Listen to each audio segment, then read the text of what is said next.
Joël Dicker, bonjour. Bonjour, bonjour à tous.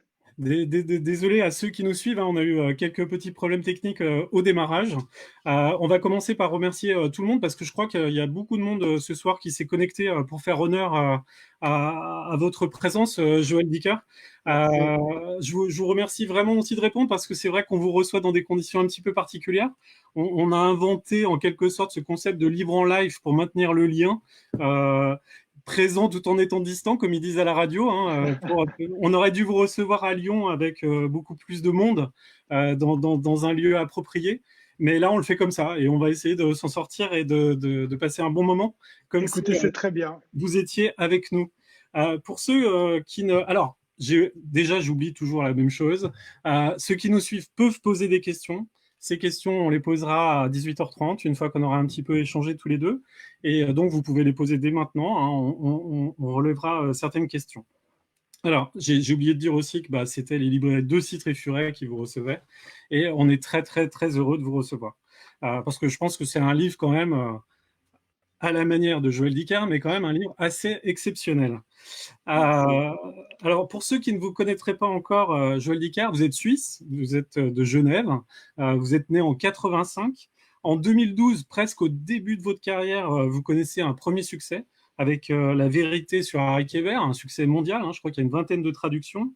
Moi, ce qui me plaît dans ces deux grands prix que vous avez reçus, le prix Goncourt et le Grand Prix de l'Académie française, c'est que vous avez actualisé deux contre-vérités. Le fait qu'un livre de 670 pages puisse gagner un prix littéraire et le fait aussi que bah, les lecteurs ne sont pas obligés de prendre leur plaisir avec 150 pages. Voilà, donc c'était deux contre-vérités intéressantes. La même année, vous créez un événement assez inédit quand même dans l'édition avec la complicité de vos éditeurs puisque vous donnez une deuxième chance à votre premier roman, Les derniers jours de nos pères, qui Mhm. rencontre un succès, alors qu'il n'avait pas rencontré un succès quand il n'était qu'un premier roman. En 2017, vous ajoutez 475 pages à la vie de votre héros Marcus Goldman avec le livre des Baltimore, que personnellement j'ai vraiment apprécié. Donc à ce stade de votre carrière, vous avez érigé un petit peu le flashback comme une marque de fabrique. Vous en avez fait un art subtil et progressif. Et puis en 2018, en même temps que vous sortez la disparition de Stephanie Meller, il y a un double événement en même temps, en quelque sorte, puisque vous annoncez en quatrième de couverture de votre livre, avec une photo qui l'accompagne, la disparition de votre éditeur, Bernard de Calois. Ce qui nous amène un petit peu directement au livre d'aujourd'hui, puisqu'il lui est dédié, donc Mhm. l'énigme de la chambre 622. Et entre autres sujets, parce que c'est un livre touffu à mille et un flashbacks, j'ai envie de dire. Vous racontez un petit peu quel était ce mentor et ami. J'ai envie de lire la dédicace du livre avant de commencer et pour vous lancer peut-être un petit peu sur ce sujet. Donc la dédicace à mon éditeur, mon ami et mon maître, Bernard de Fallois, 1926-2018. Puissent tous les écrivains du monde connaître un éditeur aussi exceptionnel. J'ai envie qu'on commence par là, parce que Mhm. c'est un magnifique hommage que vous lui rendez, et vous le faites de différentes manières. Commencez comme vous voulez, et on continue la discussion pour parler un petit peu de lui. Avec plaisir. D'abord, merci à vous d'être là. Merci à vous tous derrière vos écrans. Merci à Décitre et à Furet de permettre de nous retrouver quand même. J'espère que vous allez tous bien. La situation n'est pas simple. J'espère que vous avez passé ces 2 mois le mieux possible. La vie reprend enfin. Je regrette beaucoup, j'aurais dû être avec vous, on aurait dû être physiquement ensemble chez des sites, au Furet aussi. C'est pas possible pour les raisons que l'on sait tous. Je trouve très chouette de pouvoir se retrouver quand même de cette façon-là et de parler de livres. Et très ému de partager avec vous aujourd'hui. C'est un grand jour puisque mon petit bébé sort enfin aujourd'hui. Voilà, c'est un roman, comme vous l'avez dit, qui est directement lié à mon éditeur, Bernard de Fallois, qui a été un homme très important pour moi, qui a été mon éditeur, mais pas seulement. C'est-à-dire que non seulement il a édité mes romans, il a permis à mes romans d'exister en tant que romans qu'on a pu trouver dans les librairies. Et pour moi, c'était une étape très importante parce que je ne me sentais qu'à moitié écrivain.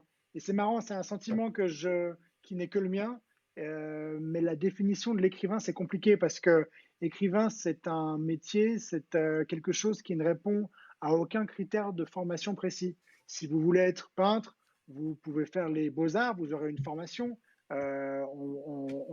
Les professionnels du métier diront, voilà, vous êtes formé aux beaux-arts. Si vous voulez être musicien, le conservatoire vous donnera une formation. Si vous voulez être infirmière ou psychologue ou je ne sais quoi, vous allez suivre un cursus qui va vous apprendre ce métier et qui vous donnera une forme de légitimité aux yeux des autres. Écrivain, ça ne marche pas comme ça. Écrivain, c'est probablement le seul métier au monde pour lequel il n'y a pas de formation, il n'y a pas de diplôme et pour lequel chacun doit se débrouiller. Et ça m'a posé à moi personnellement le problème de l'identité parce que j'ai toujours écrit et à partir de l'âge de 20 ans, je me suis mis à écrire des romans qui étaient refusés par tous les éditeurs et je les envoyais à tous les éditeurs possibles et imaginables de France, de Suisse et autres. Et ils étaient refusés les uns après les autres. Et j'avais le sentiment que parce que les éditeurs refusaient mes romans, que je n'étais pas complètement un écrivain. Et c'est que mon sentiment, parce que je crois qu'être écrivain, quiconque se sent écrivain. Est écrivain quiconque qui écrit une fois par jour, une fois par an, qui partage ou qui ne partage pas ce qu'il fait. Quiconque se sent écrivain est un écrivain. Donc ça, c'est vraiment là de ce dont je vous parle, c'est mon ressenti, c'est mon identité. Chacun parfois a ses difficultés avec l'affirmation de son identité. C'est pas toujours simple de pouvoir affirmer haut et fort à tout le monde ce que l'on ressent être à l'intérieur de soi-même. Et c'est pour ça que moi, mon identité d'écrivain pendant des années, elle était vraiment cachée. Je n'osais pas tellement le dire. Je passais 10 ou 12 heures par jour à écrire. Évidemment, je faisais autre chose à côté. J'ai fait des études Ouais. de droit, j'ai travaillé pour vivre, évidemment. Donc, j'avais vraiment cette contradiction entre ce que les gens voyaient et ce que je ressentais. Et cette longue explication pour vous dire que Bernard de Fallois a été le premier à me faire me sentir un écrivain. On le voit à l'écran là. Il a été le premier à me permettre d'affirmer, de faire ressortir, de vivre au grand jour cette identité d'écrivain. Et ce n'est pas une question de succès, pas parce qu'il a été l'artisan de Harry Kéber et de tout le succès qu'il y a eu. C'était déjà bien avant ça, sa façon de me traiter, sa façon de me considérer, sa façon de se comporter avec moi a été un grand événement, un grand avènement même, je pourrais dire, dans ma façon de me sentir, dans mon identité. Alors, pour le décrire un petit peu, hein, vous dites génial, curieux, joyeux et solaire. Mm -hmm. Mais en même temps, vous parlez de lui par un certain nombre d'anecdotes qui pourraient paraître comme ça complètement anecdotiques, mais qui finalement donnent le bonhomme vivant, en quelque sorte. Oui, alors ce roman, je commence à l'écrire en 2018, juste après sa mort. Je commence à écrire des anecdotes autour de lui, notamment pour écrire les souvenirs, garder les souvenirs que j'ai avec lui, faire en sorte qu'ils restent le plus frais possible dans ma tête, parce que les souvenirs, le temps passe, et si les souvenirs et l'intensité restent, on oublie les détails, le jour, le moment, à quel endroit. Et j'avais envie que tout ça reste quelque part. Et puis, en les écrivant, j'ai eu envie de partager cet homme extraordinaire, j'ai envie de pouvoir le partager avec les lecteurs, leur raconter qui était Bernard, mais je me suis rendu compte que moi, je n'avais connu qu'une partie de Bernard, parce que Bernard de Fallois, né en 1926, moi, je Ouais. l'ai connu en 2011, il avait 85 ans, donc j'ai connu qu'une toute petite partie de sa vie. Et c'est un éditeur qui a été un éditeur extraordinaire. Il a inventé le livre de poche, il a apporté le livre de poche en France. Quand vous lisez un livre de poche, quand vous achetez un livre de poche, quel que soit l'éditeur de ce livre de poche, mais le format poche, c'est Bernard. Il a édité les plus grands, il a découvert des Indies de Proust, il a eu une carrière absolument incroyable. Et moi, je n'ai pas connu tout ça. Moi, j'ai connu que Bernard à la fin de sa vie.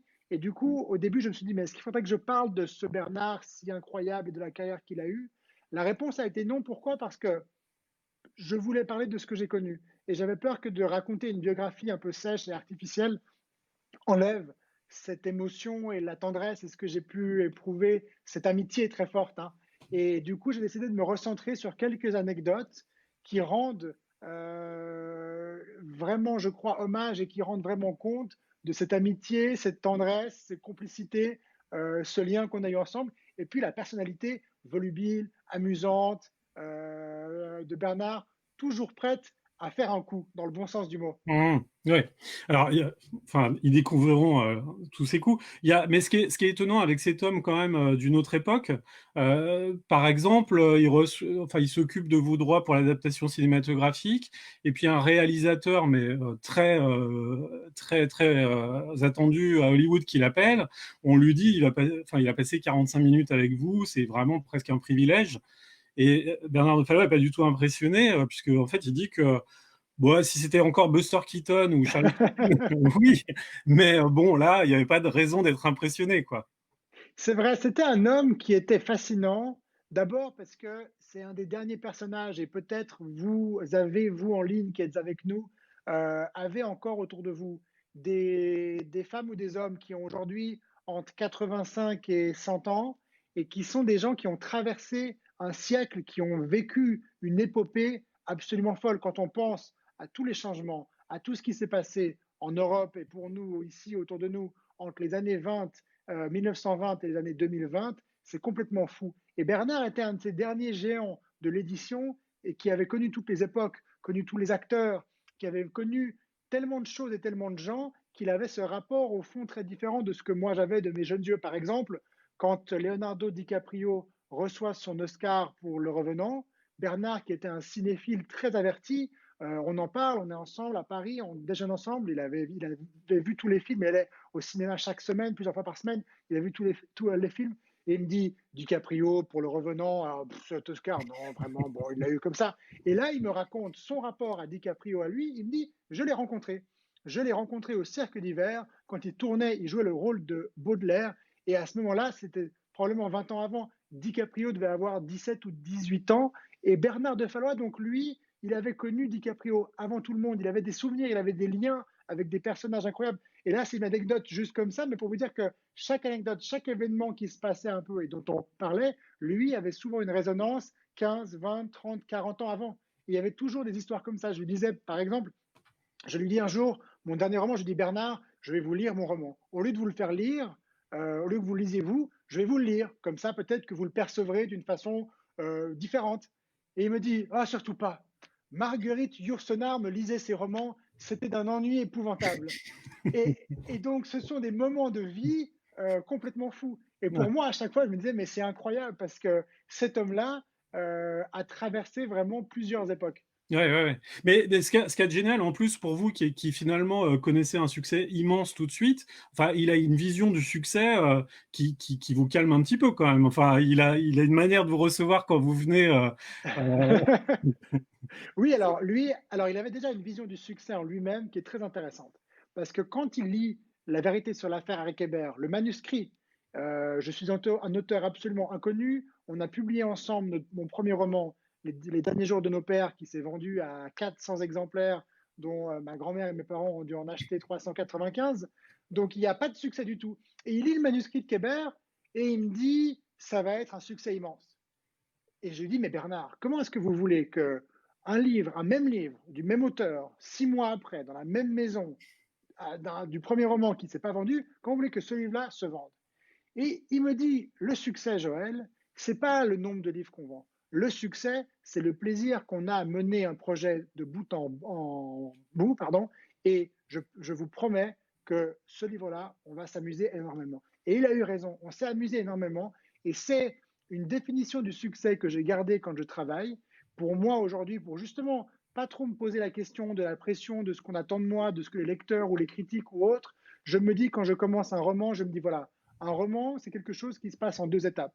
La première étape, c'est moi tout seul qui écris ce livre. Ça va me prendre 2 à 3 ans. Et il faut que cette première période soit un succès, c'est-à-dire que j'ai du plaisir.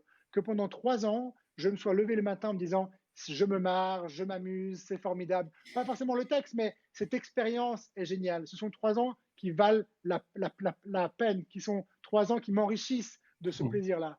Après, la deuxième période, la deuxième phase d'un livre, c'est quand le livre est lu par les libraires, par les lecteurs, par les journalistes.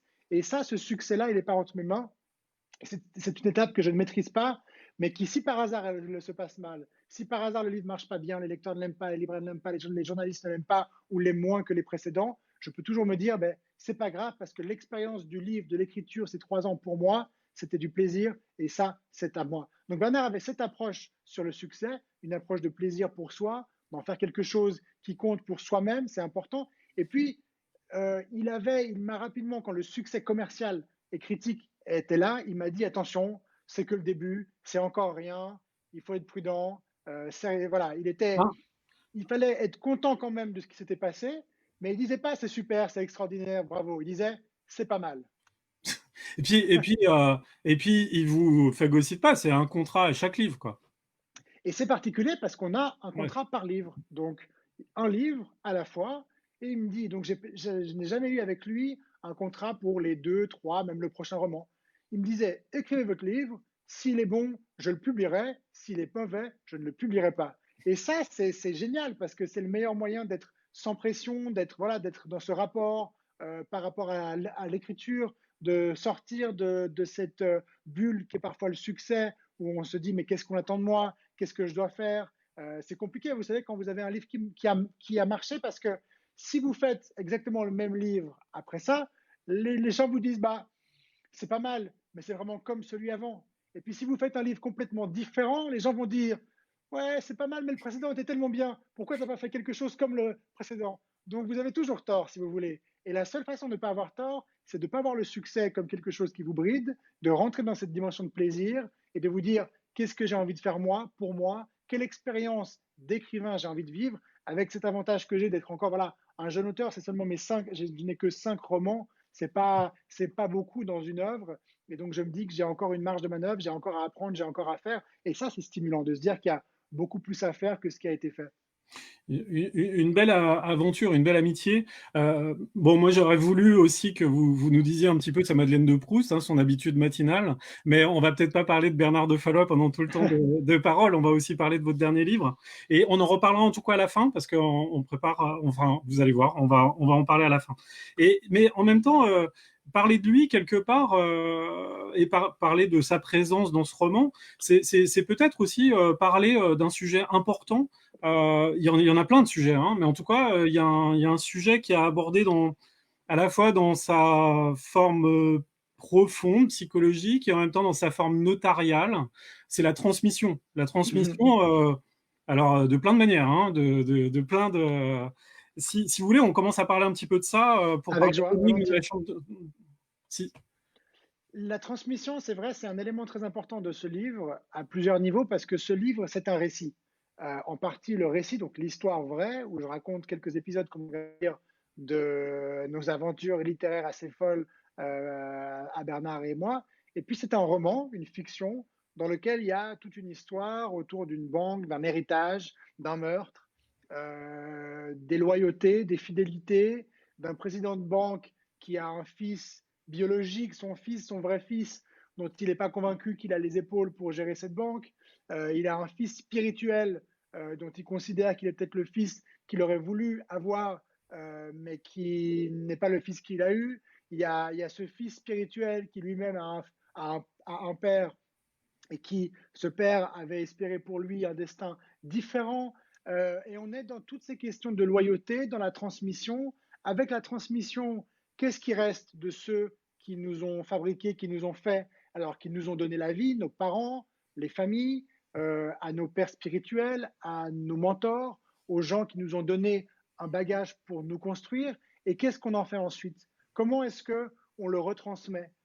Parce que la transmission, elle est à la fois un bagage extraordinaire. Elle est d'abord l'immortalité de celui qui vous transmet des valeurs, un savoir-faire, quelque chose de lui-même et que vous allez garder en vous et que vous allez transmettre ensuite à quelqu'un d'autre, à des amis, à des proches, à des enfants. Et donc cette transmission qui se passe de génération en génération, c'est la force de la vie. C'est une forme d'immortalité où au fond la mort n'a d'emprise que sur le corps, sur la matière, mais sur l'esprit elle ne peut rien.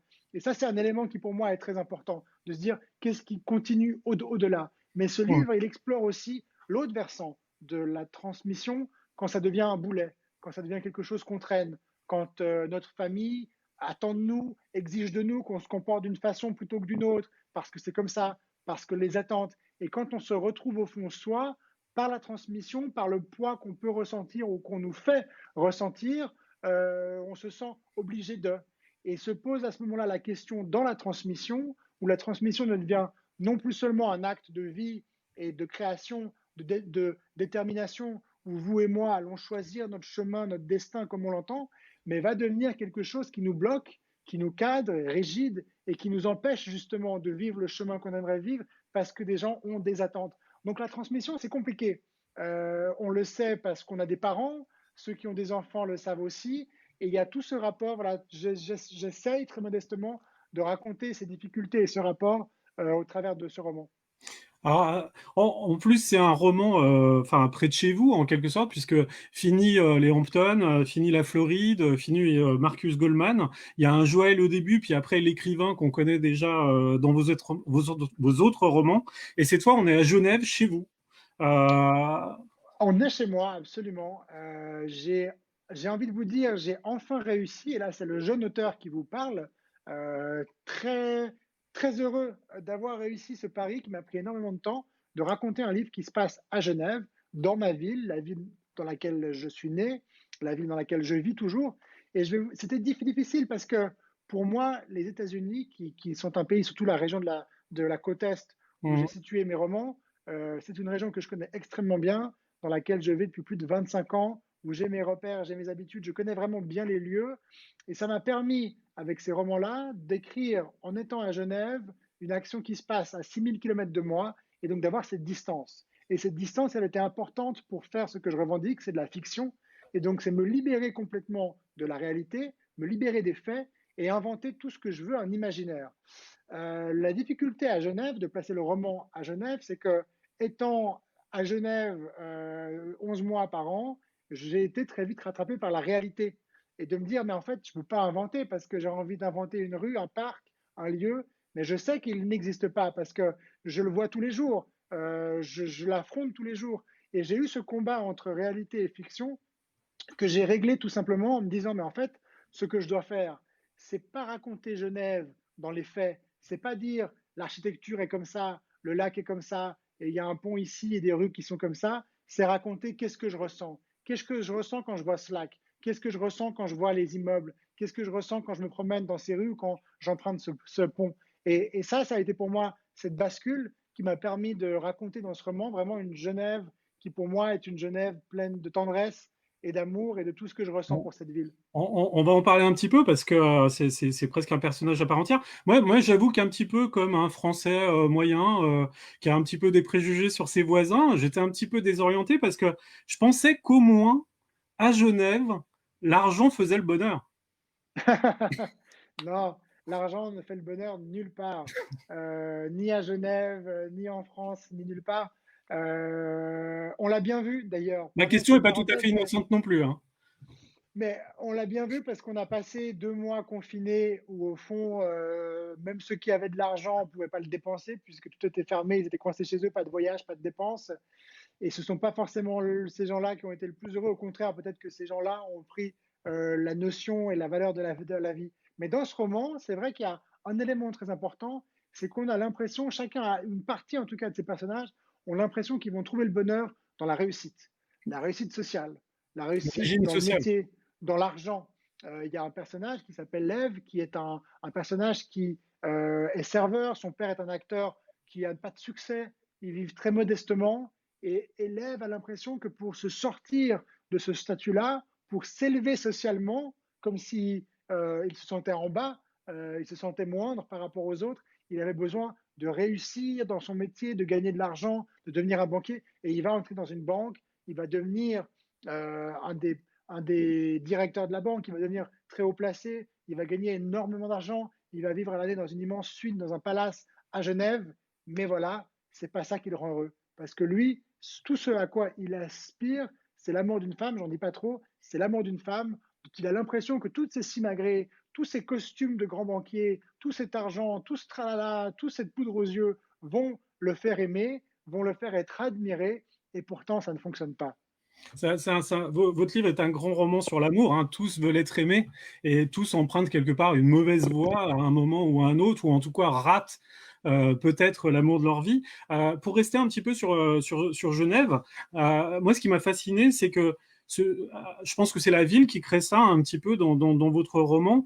J'ai l'impression que se croisent dans cette ville, banquiers saltimbanques, outsiders et héritiers, espions et quidam. Enfin voilà, c'est une ville un petit peu de mille possibles. Enfin, de... Oui, c'est une ville où tout est possible, mais c'est vrai que Genève a cette particularité qui, moi, me plaît énormément, c'est qu'il y a un mélange de gens et de genres absolument incroyable. Genève, à 50% de la population qui y vit, est étrangère. Et c'est incroyable, c'est génial, parce que ça fait un mélange de cultures, de gens de tous les horizons qui viennent pour mille raisons. et pour moi, il y a cette résonance incroyable où tout peut se passer. C'est une ville qui est foisonnante. C'est alors une petite ville, elle n'est pas très grande en taille, mais elle a cette espèce d'énergie tout à fait folle qu'on peut retrouver, je trouve, dans les plus grandes villes du monde, comme à New York ou comme dans d'autres villes. Puis c'est presque un théâtre naturel, puisque avec le lac au milieu, finalement, la ville est tout autour et bah, ça donne l'occasion aux personnages de vos romans de voir si la lumière du palace de Lev Levovitch est allumée ce soir-là ou si... enfin, Vous avez raison, c'est une belle image. J'aurais dû vous parler avant la fin de ce livre, comme ça j'aurais mis cette image-là dans le roman. On vient de voir une image d'un des restaurants dans lequel oui. l'intrigue se passe, qui est au bord du lac, justement, et vous avez raison de dire que Genève est construite tout autour du lac, donc il y a une rive droite et une rive gauche, avec une rade, comme ça, voilà, on revoit cette image, et donc on a Genève qui se fait face à face, la rive gauche fait face à la rive droite, avec des rivalités presque, parce que la rive droite est considérée comme moins chic, la rive gauche est considérée comme snob, et il y a cet affrontement et ce lac au milieu qui est comme une arène. C'est quelque chose qui me plaît énormément, avec la Genève qui s'affronte, qui s'épie entre tout ça. C'est une très belle image. Merci pour ça. Enfin, alors là, il nous reste peu de temps, hein, si on veut passer aux questions des gens. Mais enfin, excusez-moi l'expression, Joël, mais ce livre a quelque chose de dingue. Enfin, je pense que même s'il a une forme qui ressemble un petit peu à votre livre, enfin, vous êtes un vrai conteur, en fait, je pense. Et il y a quelque chose qui est étonnant dans ce livre, c'est que vraiment, on n'a aucune difficulté, presque parfois d'un paragraphe à l'autre, de passer du bureau d'un banquier à une chambre d'un palace, par un escalier de service, par un escalier monumental. Et en fait, on se balade comme ça dans plein d'endroits de Genève et de lieux autour de Genève, dans plein de milieux sociaux, en quelque sorte, avec tout ce que cela veut dire. Et finalement, ce livre, enfin, ce qui est dingue, c'est que ça reste comme ça une enquête, un cold case, comme vous le faites d'habitude, mais dedans, enfin, on est comme dans une gigantesque pièce de théâtre où vous êtes un petit peu un démiurge.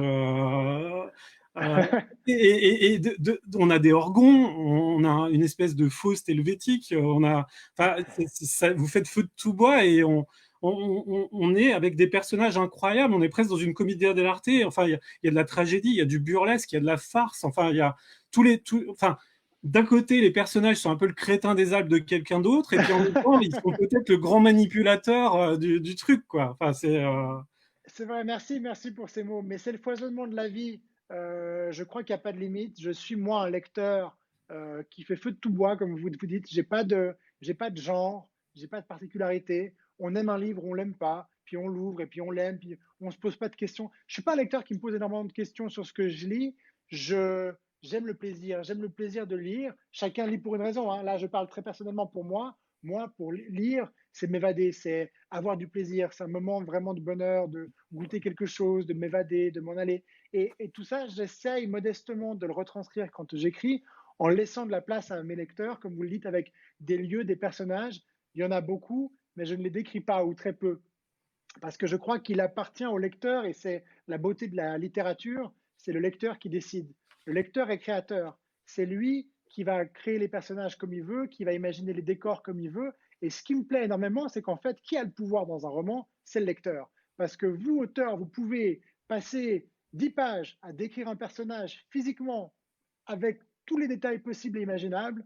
Si le lecteur, malgré vos explications, l'imagine différemment, eh ben, ce personnage est différemment. Et vous, auteur, vous ne pouvez rien faire contre ça. Vous ne pouvez rien faire contre la force de la lecture d'un livre. Et ça, je trouve ça absolument génial, parce que ça veut dire que moi, j'ai eu du plaisir à écrire ce livre pendant 2, 3 ans. C'était super. C'était, je veux dire, le plaisir était là. Et maintenant, je passe la balle à un lecteur, à des lecteurs, où chacun va recréer son propre monde. Et ça me plaît vraiment énormément.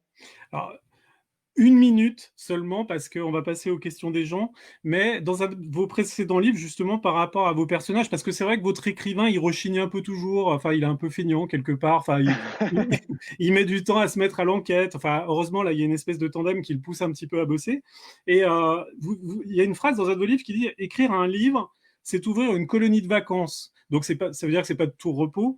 Et avant de passer la parole aux gens, j'aimerais, parce qu'il y a une pléiade de personnages absolument géniales dans ce roman, mais j'aimerais que vous disiez deux mots de deux personnages, Anastasia von Latch et Macaire Ebesner.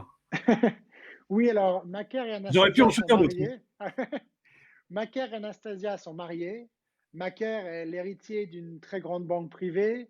Au début du roman, le roman commence un an après la mort de son père. Depuis 300 ans au sein de cette banque, la présidence de la banque se transmet de père en fils. Et la catastrophe, patatras, à sa mort, le père Evezner, le père de Macaire, a décidé que ce ne serait pas forcément son fils qui serait automatiquement nommé président, mais que le conseil de la banque déciderait, selon les mérites, si ce serait lui ou quelqu'un d'autre. Donc Macaire, il est complètement obsédé par ça. On est à une semaine de l'élection du président et à une semaine du meurtre. C'est comme ça que ça commence.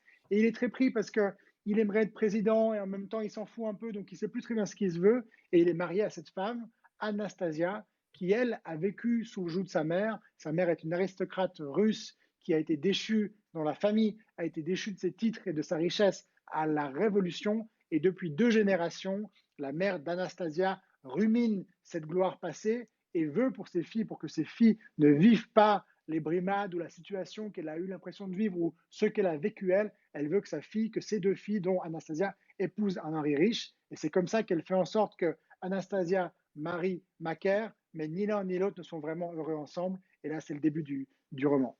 Macaire, euh, pas très doué, pas le fils idéal, mais quelque part un homme assez touchant, un bon mari finalement. Et Oui, puis Anastasia, une très belle femme et une femme mélancolique.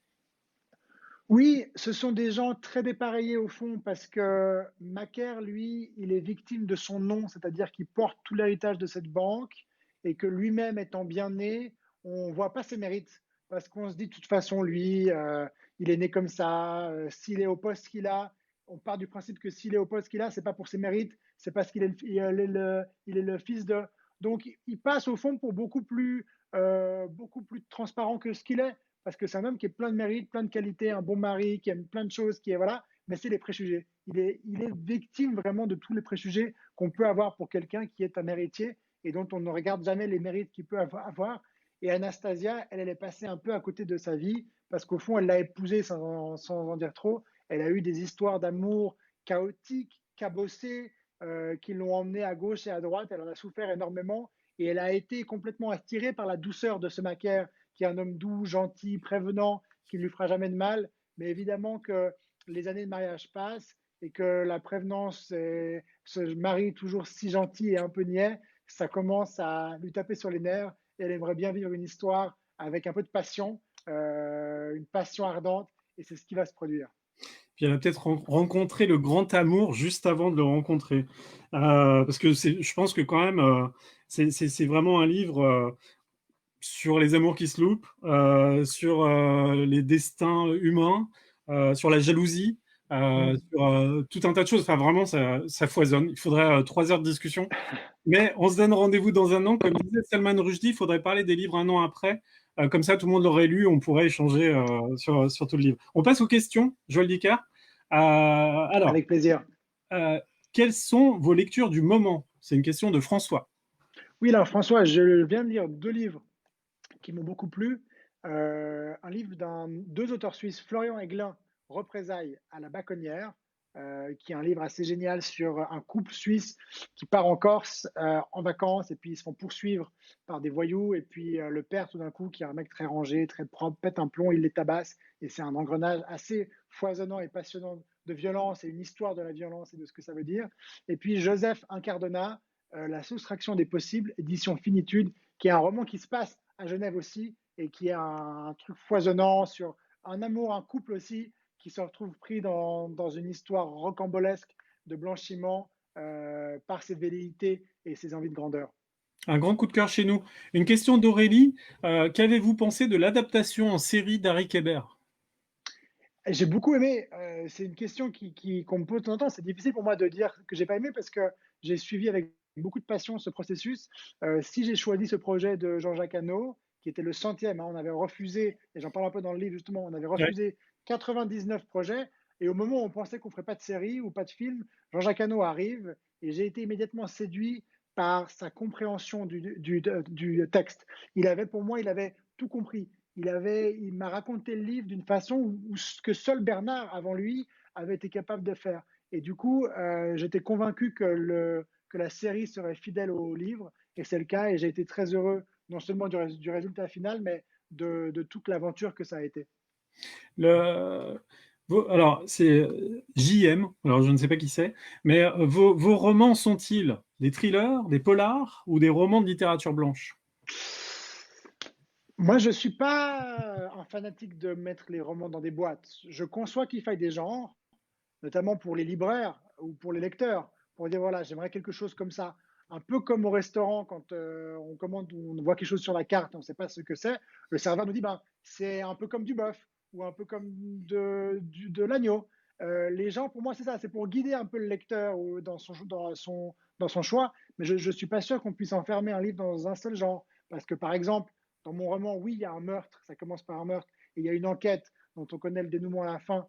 Et donc, Dans le oui, je dernier pourrais dire, chapitre? dans le dernier chapitre, à la toute fin, mais je pourrais dire que c'est un polar, parce que ça l'est un peu, mais en même temps, les vrais lecteurs de polar, les aficionados diraient, oui, mais le polar doit répondre à des codes précis, et le roman de Joël n'y répond pas. Donc, c'est pour ça que je suis un peu embêté. Si je dis que c'est pas un polar, ceux qui ne sont pas des grands connaisseurs de polar diront, mais si, c'est un polar, parce qu'il y a une enquête, il y a un meurtre. Donc voilà, c'est un roman qui touche un peu à beaucoup de genres. Je Pour crois moi, c'est la littérature. Je ne sais pas si quand, vous avez. quand on a échangé un petit peu, vous m'avez dit que l'aspect polar, c'était finalement un petit peu pour cimenter tous ces personnages, en fait, toutes ces histoires. Euh, Oui, c'est vrai, d'autant plus que vous avez raison de dire qu'on pourrait avoir plus ou moins le même roman sans le meurtre. Alors, ça serait un peu différent, il y aura peut-être moins de suspense, évidemment, mais ce que je veux dire, c'est que ce meurtre, il n'est pas la colonne vertébrale du roman. Ce meurtre, il est la corde à laquelle tous les personnages tirent ensemble pour se retrouver. Il les cimente, il donne une cohérence. Donc, si vous voulez, chaque élément de genre qu'on retrouve dans ce roman ont aussi pour mission de cimenter, d'être ce qui va lier tous ces personnages et toutes ces intrigues ensemble. à nouveau, une question sur la lecture, hein. Je rappelle que dans votre livre, il est quand même question d'écriture et de lecture, hein. Il y a un livre qui traverse le livre, 12 hommes en colère. Enfin, vous Mhm. faites référence aussi à Proust, qui aimait Bernard de Fallois. J'ai une question de Gaël. Quelles sont vos habitudes de lecture tous les jours? Dans quels endroits? Alors moi, j'ai cru comprendre que tous les jours, vous alliez courir et après toute la journée, vous écriviez. Oui, alors j'ai des habitudes de lecture qui dépendent, mais en général, j'aime bien avoir un livre sous la main.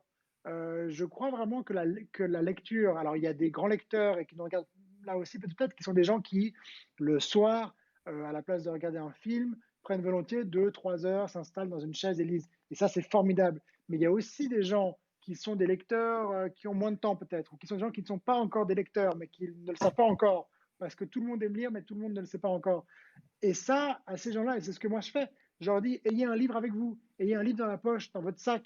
Parce que quand vous êtes dans le bus ou dans le métro ou au café, quand on retournera au café, à attendre votre ami qui a 10 minutes de retard, n'ayez pas ce réflexe qui ne sert à plus rien de regarder votre téléphone pour la 43e fois, pour regarder vos emails que vous avez déjà vus, pour regarder Instagram qui vous dit vous êtes à jour, vous avez tout vu. Prenez votre livre, lisez 2 pages, lisez 5 pages, lisez 10 pages. La lecture, elle se passe là. Elle se passe quand on peut combler ces 10 minutes-là, ces 15 minutes-là qu'on a et qu'on est dans le livre. Et ça, c'est un moment qui est d'abord un moment extraordinaire parce qu'on échappe à l'ennui, on échappe à l'attente. Et puis surtout, si vous mettez bout à bout tous les petits quarts d'heure, toutes les 10 minutes que vous avez tous les jours, vous verrez que sur la semaine et sur le mois, vous lisez énormément. L'ennui, c'est aussi un des grands sujets, je trouve, de votre roman. Moi, j'avais envie presque de le conseiller à des couples que la proximité avait un petit peu érodé pendant ce confinement, parce que finalement, il y a une grande question dans votre roman, parce que ça parle quand même beaucoup de sentiments, qu'est-ce qui se passe quand finalement on passe de rendez-vous, de la curiosité de l'autre à un petit peu un une habitude, un quotidien et ce que ça fait sur l'amour en fait en quelque sorte. Ah, les désastres de la routine sur les couples. Ouais. Mais oui, c'est qu'au fond, ça revient aussi sur la difficulté du couple, de la relation, qui est la nécessité de se réinventer, qui est la nécessité d'évoluer ensemble, qui est la nécessité d'accepter que des étapes passent et qu'elles sont des nouveaux moments ensemble, mais qui ne seront pas forcément les mêmes qu'avant, que la passion qu'on peut vivre dans les premiers jours, les premiers mois, quand on n'habite pas ensemble, quand on se pomponne pour se voir, quand on ne se voit pas le matin, on arrive, on est frais, on est parfumé, on est beau, on ment un petit peu pour se rendre plus intéressant, pour se rendre plus grand, plus beau, plus fort. Tout ça, c'est bien, c'est important, mais à un moment donné, il faut passer à l'étape suivante, quand on se connaît, quand on a confiance, quand on est complice, quand on peut se confier sur ses peurs, sur son ressenti, sur ses besoins. Et donc, étape par étape, le couple dans une réinvention. Et c'est vrai qu'une partie du livre est consacrée à ça, à des couples qui n'ont plus envie ou ne sont pas capables de se réinventer et se retrouvent un peu coincés dans ce qu'ils sont. Il y a pire, hein, mais on a un cauchemar à Corfou à un moment dans votre livre qui pourrait être une illustration parfaite d'un confinement qui pourrait être parfait, mais vivre au cauchemar en quelque sorte. Oui, parce que les personnages sont ensemble dans une maison. Alors, ils étaient d'abord un couple illégitime, donc ils se retrouvaient quand ils pouvaient. Et donc, à chaque fois qu'ils se retrouvaient, c'était extraordinaire. Et puis, finalement, ils font le grand pas, ils s'enfuient ensemble sans en dire trop. Et puis, ils se retrouvent à Corfou dans une maison extraordinaire. Et puis, ils savent plus quoi faire ensemble. Ils sont coincés ensemble. Et donc, ils passent leur temps à s'habiller, à se pomponner, à faire un grand dîner, à être super élégants. Mais ils sont dans une espèce de superficialité qui les empêche d'aller de l'avant avec eux-mêmes. Alors, il y a une question qui me permet déjà, enfin, c'est trop court en fait, de conclure cette conversation. C'est une question d'Ingrid qui dit, le prénom Scarlett est-il un hommage à Autant en emporte le vent? La réponse est oui. Je ne veux pas non plus en dire trop pour ceux qui n'ont pas encore lu ce roman, mais oui, il y a un personnage qui s'appelle Scarlett, et c'est évidemment une référence à Autant en emporte le vent, à Scarlett O'Hara. Alors, vous allez nous raconter une superbe anecdote de Bernard de Fallois autour de ce livre, mais là, c'est affiché très rapidement le livre de Margaret Mitchell, qui paraît la semaine prochaine dans une retraduction complète en 700 pages de ce chef-d'œuvre, hein, de l'histoire d'une petite allumeuse qui devient une femme accomplie. Et puis on est un petit peu loin du film hollywoodien. J'aimerais que vous racontiez pourquoi ce livre, ce classique, comptait pour Bernard de Fallois. Oui, Et c'était pour un livre vous, très en fait. important pour Bernard et pour moi, parce que Bernard me raconte un jour les sentiments d'un grand roman. Et il me raconte à quel point le roman qu'il préfère parmi tous, c'est Autant en emporte le vent, et qui se souvient, enfant, pendant la guerre, il devait avoir 10 ou 12 ans, euh, il est en train de lire Autant en emporte le vent, il est dans la voiture avec sa mère et son frère, et on raconte qu'il est sur la banquette arrière et il lit, il est passionné par ce roman absolument extraordinaire. Et on raconte, la rumeur court autour d'eux, que l'aviation italienne va arriver et va tirer sur les civils en fuite dont ils sont. Ils Et sont sur la route de Bernard, l'exil, en fait. ils Hein. sont sur la route de l'exil. Et Bernard lit ce roman et il entend ça et il se dit, pourvu que les Italiens ne me tuent pas avant que j'ai fini de lire ce chef-d'œuvre. Et ça, pour lui, c'était le sentiment le plus fort qu'on peut éprouver pour un roman. Joël Licard, merci beaucoup. Pour ceux qui nous suivent, je vous remercie aussi parce que je crois que vous êtes très nombreux ce soir. Je vous signale que le livre en live continue la semaine prochaine. On invite Florence Servan-Schreiber pour parler un petit peu de développement personnel et d'écriture. Euh, Votre livre est sorti aujourd'hui. Il est en librairie. Hein. Il y a des libraires qui m'ont envoyé des photos de l'installation de vos livres. Alors, les librairies ont réouvert. Hein. Ça, vous pouvez à aller dans les librairies de Citres ou Furet, à Lille, à Lyon, mais aussi disponible sur les sites si vous êtes encore un petit peu craintif à aller l'acheter. Voilà, choisissez votre mode d'acquisition, mais faites-vous plaisir. En tout cas, moi j'ai envie de dire que c'est un Dicker enfin, excusez-moi l'expression, hein, mais très surprenant. Et Merci pour ces bons mots. Merci à vous tous qui nous avez suivis. Et voilà, c'était un vrai plaisir de célébrer cette parution et d'être avec vous pour en parler ce soir. et puis on essaye de se voir dans 2 ans en réel. Ah ben, pour sûr, avec plaisir. Ah, Je j'ai croise oublié les de dire, doigts. vous aviez une idée Oui. du prochain roman, non? Parce qu'il y a quelqu'un qui posait la question. Non, vous l'avez Non, commencé, non? non. Alors là, ce roman sort maintenant. Il y a déjà des gens qui l'ont déjà lu, Ouais. qui me disent ah, je l'ai fini. À quand le prochain? Alors, je dis, bah, il vient de sortir. Il est sorti aujourd'hui. Laissez-moi le temps de l'écrire. Donc, non, j'ai des idées qui commencent. Ça commence à se mettre un peu en place. Mais je vais d'abord laisser passer la sortie de ce livre et puis ensuite, je verrai ce que je fais. Donc rendez-vous en vrai dans 2 ou 3 ans, Jolika. Et merci beaucoup. Avec grand plaisir. Merci à vous. Au Bonne revoir. soirée à tous. Au revoir.